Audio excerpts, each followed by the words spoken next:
Bonjour, Catherine Paulet, je suis médecin, psychiatre.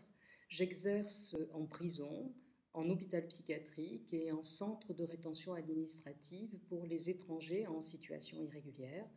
Et je suis également membre du sous-comité des Nations Unies pour la prévention de la torture et des peines ou traitements cruels, inhumains ou dégradants, dont le mandat est la prévention des mauvais traitements dans tous les lieux où des personnes sont privées de liberté, et cela dans tous les États qui ont adhéré à la Convention qui a créé ce comité, 88 États partis à ce jour. Je suis très heureuse d'avoir été invitée par l'Association française pour les Nations Unies et de pouvoir témoigner de l'importance considérable et de la modernité de la Déclaration universelle des droits de l'homme, dont on célèbre cette année le 70e anniversaire.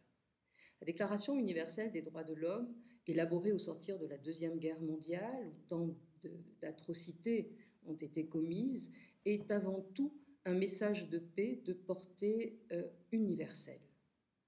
Un des rédacteurs, le Chilien Herman Santa Cruz, disait à propos de l'esprit qui régnait au sein du comité de rédaction: « J'ai eu le sentiment très clair, je le cite, que je participais à un événement d'une portée vraiment historique, au cours duquel s'était fait un consensus sur la valeur suprême de la personne humaine. Il y avait une atmosphère de solidarité et de fraternité entre des hommes et des femmes venus de toutes les latitudes. » Cette phrase résonne au travers du temps à nos oreilles d'une façon bien singulière. La Déclaration réaffirme les droits fondamentaux inaliénables et indivisibles de tous les membres de la famille humaine. Et elle engage la responsabilité des États pour la mise en œuvre effective et le respect de ces droits.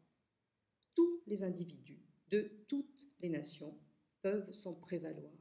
Quelle belle ambition collective!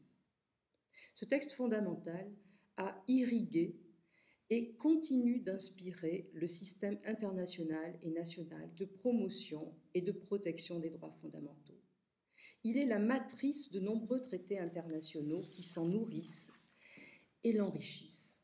Je pense notamment à 3 grands traités régionaux qui s'y réfèrent sans céder au relativisme passablement ambiant ces temps-ci.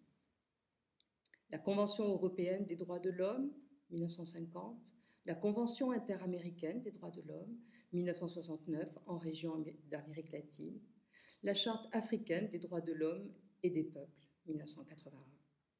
Je pense aussi, bien sûr, à la déclinaison de l'article 5 de la Déclaration.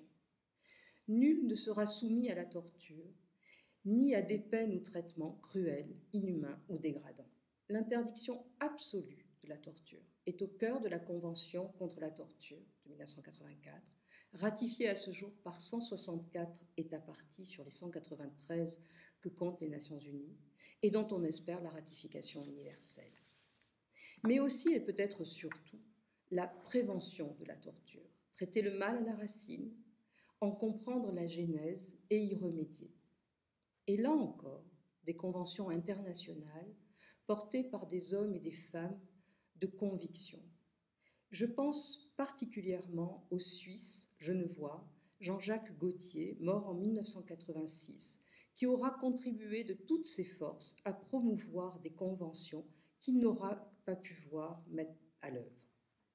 La Convention européenne pour la prévention de la torture, 1987, et au niveau mondial, le protocole additionnel à la Convention contre la torture de 2002, qui a créé au plan international le sous-comité des Nations Unies pour la torture, et dans les États, les mécanismes nationaux de prévention.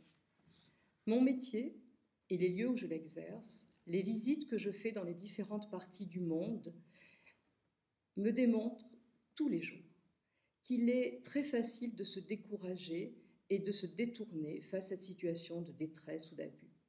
Face à un homme désespéré parce qu'il va être renvoyé dans un pays qu'il a fui, face à une personne toxicomane, homosexuelle, transsexuelle, rejetée, méprisée, malmenée, face à un condamné qui veut mourir plutôt que de subir une perpétuité réelle en isolement strict, face à un patient sous contrainte prolongée, par défaut de personnel soignant en nombre suffisant pour l'assister, et tant d'autres situations, dans ces moments de doute, avoir à l'esprit la Déclaration universelle des droits de l'homme et ses déclinaisons, eh bien cela permet concrètement de ne pas se décourager, de ne pas baisser la garde, de rester vigilant, de se soucier de la dignité de la personne que l'on a en face et en quelque sorte de se battre pour que cela change.